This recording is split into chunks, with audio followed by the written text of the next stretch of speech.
Hello everyone, welcome to our channel flow of Gyan. आज हम cloud burst, जो बादल फटने की घटना आपने न्यूज़ में सुना होगा या पढ़ा होगा, उसके बारे में समझेंगे। तो चलिए डिस्कशन को शुरू करते हैं। क्लाउड बर्स्ट को समझने से पहले हम वेस्टर्न डिस्टर्बेंस को समझेंगे। वेस्टर्न डिस्टर्बेंस मेडिटेरेनियन डिप्रेशन को कहते हैं। इसमें एटमॉस्फेरिक डिस्टर्बेंस देखने को मिलता है, जो एटमॉस्फेयर का सेकेंडरी सर्कुलेशन होता है उसमें भी वेरिएशन लाता है, और इस कारण से इसे हम स्टॉर्म के रूप में क्लासिफाई नहीं कर सकते हैं। दूसरा, ये डिप्रेशन कैसे क्रिएट होते हैं। Divergence of air high up in the troposphere is greater than the convergence of air down below near the earth surface. Divergence of air जो ट्रोपोस्फियर के पास ज़्यादा देखने को मिलता है, convergence of air near the earth surface कम देखने को मिलता है। तो इस कंडीशन में क्या होती है, सरफेस एयर प्रेशर में फॉल देखने को मिलता है और एयर राइज होने लगता है।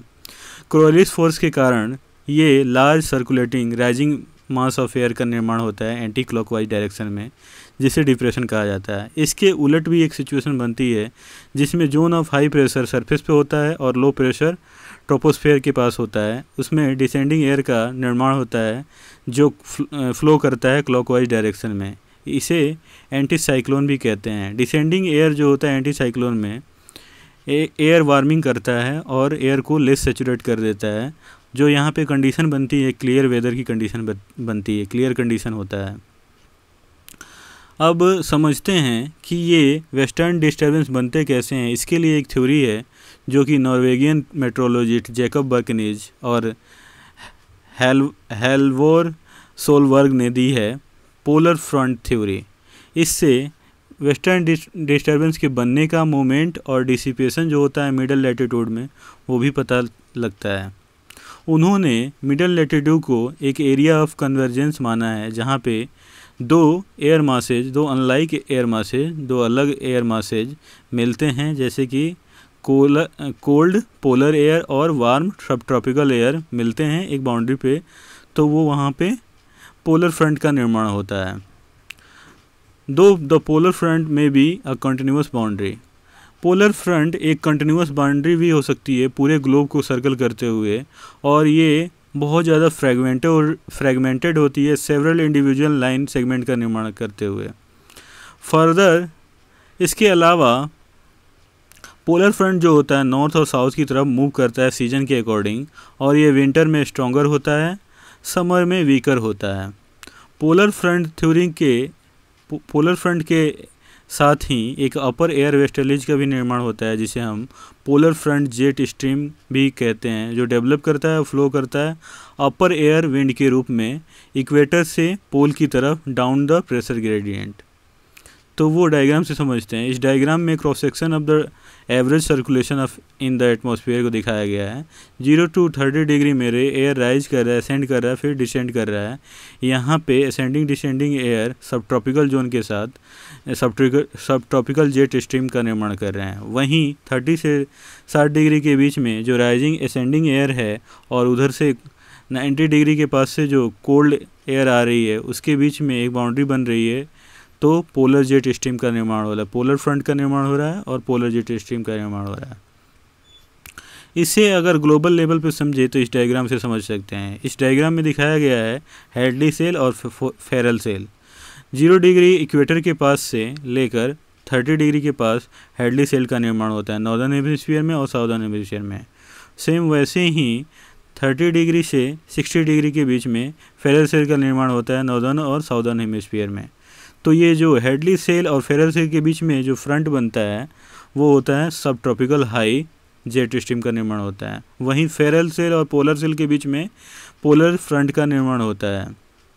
ठीक वैसे ही साउदर्न हेमिस्फीयर में भी निर्माण होता है। और जो अपर एयर वेस्टर्लीज जो बनती है, एक सर्कमपोलर फ्लो का निर्माण करती है चारों तरफ अपर एटमॉस्फेयर में, वो भी इस डायग्राम में दिखाया गया है।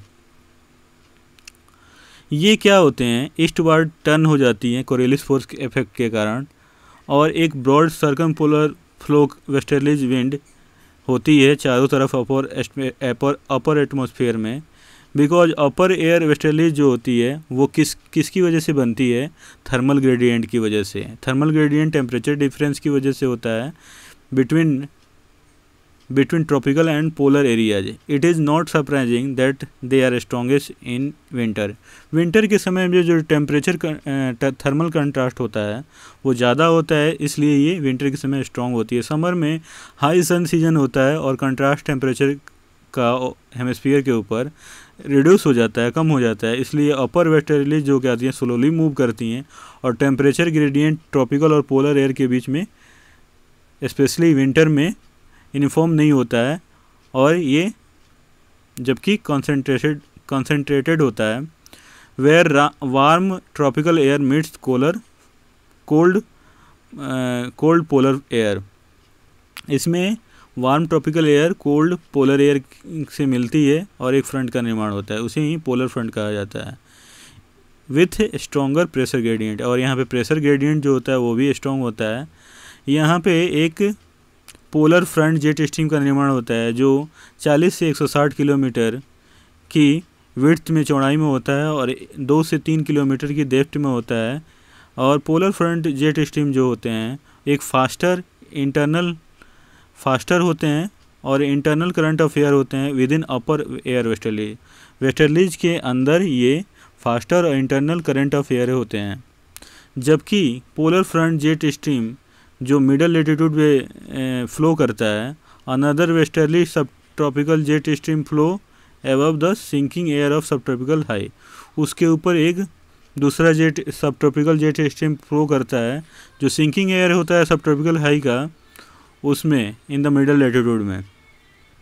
अपर एयर वेस्टर्लीज और both jets are best develop in winter. ये जो अपर वेस्टर्लीज और जेट जो होते हैं, दोनों जेट्स सब ट्रॉपिकल और पोलर फ्रंट जेट, ये विंटर में अच्छे तरह से डेवलप होते हैं, जबकि hemispherical temperature exhibit their steepest gradient. और यहाँ पे टेम्परेचर ग्रेडियंट देखने को मिलता है। समर में ये दोनों जेट क्या होते हैं, वीकेन हो जाते हैं, कमज़ोर हो जाते हैं। सब tropical jet stream frequently disappear completely. कभी कभी ये सब ट्रॉपिकल जेट स्ट्रीम पूरी तरह डिसअपियर हो जाता है। पोलर फ्रंट जेट स्ट्रीम लेकिन माइग्रेट कर जाता है नॉर्थवर्ड की तरफ। जनरल में हम बात करें, अगर जनरल में बात करें तो अपर एयर वेस्टर्लीज और एसोसिएटेड पोलर जेट स्ट्रीम एक फेयरली स्मूथ पैटर्न में फ्लो करते हैं। कभी कभी क्या होता है, अपर एयर वेस्टर्लीज डेवलप करती हैं ऑसिलेशन को, लॉन्ग वेव को, जो रॉजबी वेव कहा जाता है। स्वेडिश मेट्रोलॉजिस्ट कार्ल रॉजबी ने प्रपोज किया था और प्रूव भी किया था। रॉजबी वेव क्या होती हैं, कोल्ड पोलर एयर में होती हैं और इसे पुश करती हैं लोअर लैटिट्यूड की तरफ और ट्रफ ऑफ लो प्रेशर का निर्माण करती हैं, जबकि वार्म ट्रॉपिकल एयर क्या करती हैं, हायर लैटिट्यूड की तरफ मूव करती हैं और रीज ऑफ हाई प्रेशर का निर्माण करती हैं। It is when the upper air circulation is in the configuration. जब अपर एयर का सर्कुलेशन कॉन्फ़िगरेशन में है तो सरफेस वेदर जो होगा वो इससे प्रभावित होगा। अब इसमें क्लाउड बर्स्ट की जो घटना है, वेस्टर्न डिस्टर्बेंस को तो समझ लिए, क्लाउड बर्स्ट की घटना को भी समझ लेते हैं। वेस्टर्न डिस्टर्बेंस क्या होता है, preceded by warm and moist air. ये पहले वार्म और मॉइस्ट एयर का आती हैं इसके पहले, वेस्टर्न डिस्टर्बेंस के पहले, और बाद में कोल्ड और ड्राई एयर आती है नॉर्दर्न लेटीट्यूड से। इसमें वार्म और मॉइस्ट एयर साउदर्न लेटीट्यूड से आती है और बाद में कोल्ड और ड्राई एयर नॉर्दर्न लेटीट्यूड से आती है। मूले 1957 में ये पहला एविडेंस दिए कि occasional presence of western disturbance summer time के समय कभी कभी ये वेस्टर्न डिस्टर्बेंस भी आता है और ये इंडियन समर मानसून को इंटेंसिफाई कर देता है। इंटरलॉकिंग और merging of western difference low with the inter tropical zone ITCZ associated with ISM invigorates the monsoon flow. Interlocking और मर्जिंग होती है वेस्टर्न डिस्टर्बेंस लो की इंटर ट्रॉपिकल जोन के ITCZ के साथ, तो ये क्या करती है, इंडियन मानसून को और भी ज़्यादा इंटेंसिफाई कर देती है और बढ़ावा देती है, और ये मिल के एक क्लाउड बर्स्ट की घटना को भी अंजाम देती है और बहुत ज़्यादा बारिश हो जाती है कुछ ही मिनटों में और फ्लैश फ्लड की घटना देखने को मिलती है। Development and dissipation of Rossby wave in the upper air westerlies. अब जो रोजबी वेव का निर्माण होता है वो अपर एयर में बनते हैं और फिर डिसिपेट कर जाते हैं। वो कैसे होते हैं ये डायग्राम के थ्रू समझाया गया है। अब फेयरली स्मूथ फ्लो प्रिवेल्स, इसमें जो पहला कंडीशन है ए कंडीशन, इसमें स्मूथ फ्लो देखने को मिल रहा है। दूसरे में क्या है कि रोजबी वेव फॉर्म हो रही है और रिज और ट्रफ का निर्माण हो रहा है। जो ट्रफ क्या है टेक्सास की तरफ मूव कर रहा है नॉर्थ अमेरिका में, और रिज क्या है कनाडा की तरफ मूव कर रहा है। तीसरे वाले फिगर सी में दिखाया गया ट्रफ और रिज क्या कर रहे हैं, टर्न बैक हो रहे हैं अपने आप पे ही, और एक सिकुड़ती हुई टर्न बैक की घटना देखने को मिल रही है। चौथे फिगर में दिखाया गया है कि ये ट्रफ और रिज ये एक दूसरे पे टर्न होने लगते हैं और ये कट ऑफ होके फिर अलग अलग ये हो जाते हैं। तो ये फिर से एक स्मूथ पैटर्न देखने को मिलता है पहले वाले फिगर की तरह, फेयरली स्मूथ फ्लो देखने को मिलता है। तो ऐसे रोजबी वेव डेवलप होते हैं और डिसिपेट होते हैं। तो आज के लेक्चर में हमने ये वेस्टर्न डिस्टर्बेंस और क्लाउड बर्स्ट की घटना को भी समझा। आशा करता हूँ ये वीडियो आप लोगों को अच्छा लगा होगा। अगर अच्छा लगा हो तो लाइक करें, शेयर करें, कमेंट करें और सब्सक्राइब जरूर करें। धन्यवाद।